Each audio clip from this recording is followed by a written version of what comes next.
S மக்களே, இன்றைக்கி episode முடிஞ்சிருச்சு. இன்ட்ரெஸ்டிங்காக போயிருக்க வேண்டிய கேமை நாங்கள் ட்விஸ்ட்டு பண்ணுறோம். எங்கள் பார்வதிக்கு நாங்கள் தான் கொடி பிடிப்போம் அப்படின்னு சொல்லி பிக் பாஸ் டீம் வந்து பெரிய சொதப்பெல்லாம் ஒன்று பண்ணி மொத்த எபிசோடையும் மொக்க போடுற மாதிரி ஒரு மேட்ரு பண்ணி விட்டாங்க.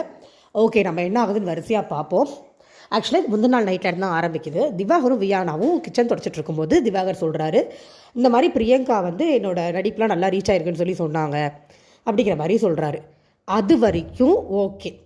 அதுக்கப்புறம் அவர் சொன்னது கரெக்டாக தப்பாக எனக்கு புரியவே இல்லை. சில பேர் பேசுகிறது, சில பைத்தியக்காரனுங்க இதை இல்லைன்னு சொல்லுவாங்க அப்படின்னு 2 தடவை சொல்கிறார். சில பைத்தியக்கார பையனுங்க இதை இல்லைன்னு சொல்லுவானுங்க அப்படின்னு. இது கீழே பிரஜின் பெருக்கிட்டு இருந்ததை இவர் கவனிக்கல போட்டிருக்கு. பிரஜின் டக்குனு எழுந்து சண்டைக்கு பண்ணிட்டார். யோ, பேசுகிறா நேராக பேசு, ஆம்பளையாக இருந்தால் நேராக பேசு, இந்த முதுகுக்கு பின்னாடி பேசுகிறேன் அப்படின்னு. இதில் என்னென்னா நிறைய பேர் முட்டு கொடுக்குறாங்க. நானே சொல்லிடுறேன், எல்லோரும் சப்போர்ட் பண்ணுறாங்க, நீங்கள் எதிர்க்கிறீங்கன்னு என்கிட்ட பேசாதீங்க, நானே சொல்லிடுறேன்.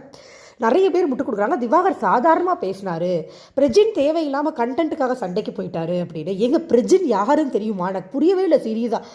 அவர் வந்து கிட்டத்தட்ட 20 வருஷமாக 10-20 வருஷமாக ஃபீல்டில் இருக்கிறவர். போயும் இந்த தர்பூசணிகிட்ட சண்டை போட்டாங்க அவர் ஃபேம் தேடணும். இவர் பண்ணுற ஆக்டிவிட்டீஸ் பிடிக்காம தான் சண்டைக்கு போகிறாங்க. வெளியிலேருந்து பார்த்துருக்காங்க. அதனால் அன்பார்லிமெண்ட்ரி வேர்ட்ஸ் நான் பேச மாட்டேன்ட்டு அதை தான் பேசுகிறான். உள்ளேயும் அதான் பேசுகிறான். பைத்தியக்காரனுங்கன்னா இவன் யாரை மீன் பண்ணுறான்?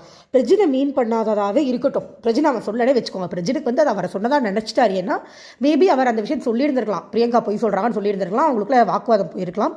நம்மளுக்கு அது வராமல் இருந்திருக்கலாம். ஏன்னா பிரஜின் சொல்கிறத பார்த்தா அப்படி தான் இருக்குது. நான் ஏதாவது பேசினா பிளாட்ஃபார்ம் முன்னாடி பேசி இப்படி பேசாத அப்படின்னு. ஸோ அவரை சொன்னதாக எடுத்துக்கிட்டு இருந்திருக்கலாம். நான் என்ன சொல்கிறேன், அது தப்பாகவே இருந்துட்டு போட்டோங்க. அவர் வேறு யாரையாவதே சொல்லியிருக்கட்டும். வாட்டர்மெலன், தர்பூசணி, அந்த பூசணிக்கா வேறு யாரையாவது கூட சொல்லியிருக்கட்டும். அது எப்படி அந்த வார்த்தையை சொல்லலாம்? எதுக்குங்க அதுக்கு முட்டு கொடுக்குறா? எப்படிங்க முட்டு கொடுக்குறீங்க? எதுக்கு எடுத்தாலும் அந்த தர்பூசணி தப்பு பண்ணி யாராவது கேட்டால் தர்பூசணி வச்சு பாப்புலாரிட்டி தேடுறாங்களாமா.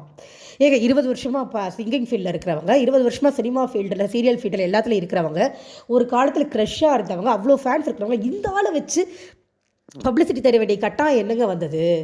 பிரஜினாலாம் சும்மா வந்து நின்னாலே எல்லாரும் ஓட்டு போடுவாங்க. அவ்வளோ க்ரஷ், அவ்வளோ ஃபேன்ஸ் இருக்காங்க அவருக்கு. இல்லை ஓட்டு விழுகலைன்னா கூட அவர் ரசிக்கிறதுக்கும் அவருக்கு திறமை இருக்குது. எவ்வளவோ சீரியல்ஸ் பண்ணியிருக்காரு, எவ்வளவோ சினிமாஸ் பண்ணியிருக்காரு. ஒரு பிரேக் த்ரூ வேணுங்கிறதுக்காக தான் இங்கே வந்திருக்காரு.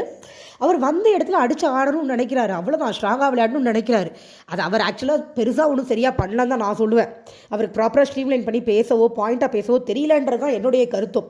ஆனால் எதுக்கு எடுத்தாலும் அந்த தர்பூசணிக்கு இப்போ சப்போர்ட் பண்ணுறவங்க நிறைய பேர் ஆகிட்டாங்க. என்னத்தை பார்த்தீங்க அவருக்கு சப்போர்ட் பண்ணுறதுக்கு? பைத்தியக்காரங்க 2-3 தடவை சொல்கிறாரு. அதை சாதாரணமாக சொல்கிறாருன்னு சொல்லிட்டு ஒரு சிலர் சொல்லும் போது என்னால் அதை சகிச்சிக்கவே முடியல. அது எப்படி சொல்கிறீங்க? சாதாரண வார்த்தையா? பைத்தியக்காரா அப்படின்னு சொன்னால் சாதாரணமாக இருக்குமா நம்மளுக்கு? யாராவது ஒருத்தர் சொன்னால் இது யாரை சொன்னாலும் தப்பு தானங்க. இது நடக்குது. இதில்